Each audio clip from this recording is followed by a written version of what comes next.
if she hadn't kept trying to lead on the dance floor. This time an arm. It had to be an arm. It grew out of his shoulder, though I could have put both my legs into one of his sleeves, hooked itself over the back of the chair in front of me, and I was treated to the whole elephantine display, from the crew-cut yellow hair to the jaw you could have used to plow the South 40 to the neck wider than Cricket's hips. I held up my hands placatingly, pantomimed locking up my lips and throwing away the key. His brow beetled even more. God help me if he thought I was making fun of him. Then he turned back around. I was left wondering where he got the tiny barbells he must have used to get those forehead muscles properly pumped up. In a word, I was bored. I'd seen the sexual millennium announced before, as recently as the previous March, in fact, and quite regularly before that. It was like end-of-the-world stories, or perpetual motion machines. A journalist figured to encounter them every few weeks as long as his career lasted. I suspect it was the same when headlines were chiseled into stone tablets and the Sunday edition was tossed from the back of a woolly mammoth. I'd lost track of how many times I'd sat in audiences just like this, listening to a glib young man-woman with more teeth than God intended proclaim the breakthrough of the age. It was the price a feature reporter had to pay. It could have been worse. I could have had the political beat. Tested on over 2,000 volunteer subjects, random sampling error of plus or minus 1%. I was having a bad feeling.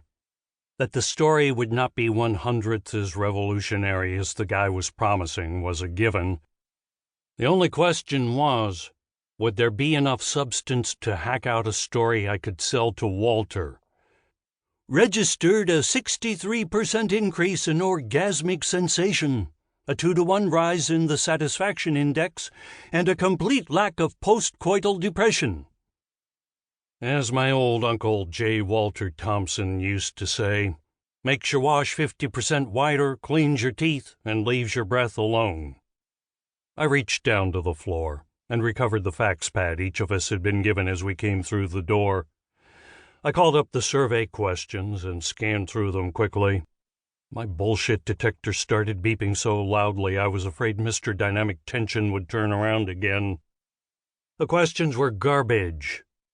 There are firms whose purpose is to work with pollsters and guard against the so-called brown nose effect, that entirely human tendency to tell people what they want to hear.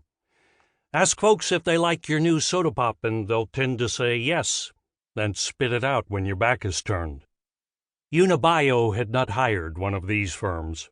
Sometimes that in itself indicates a lack of confidence in the product. And now, the moment you've been waiting for.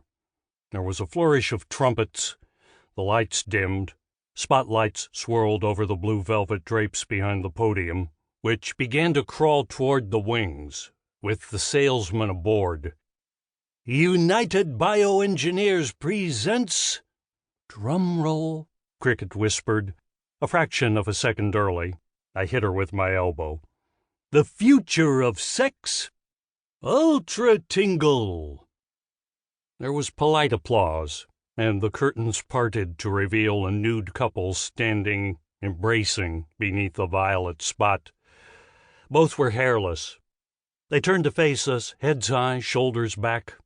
Neither seemed to be male or female. The only real distinction between them was a hint of breasts and a touch of eyeshadow on the smaller one. There was flat, smooth skin between each pair of legs. Another touchy-feely, Cricket said. I thought this was going to be all new. Didn't they introduce the tingle system 3 years ago? They sure did. Paid a fortune to get half a dozen celebs to convert, and they still didn't get more than 10,000-20,000 subscribers. I doubt there's 100 of them left. What can you do? They hold a press conference, we have to send somebody. They throw chum in the water, we start to feed.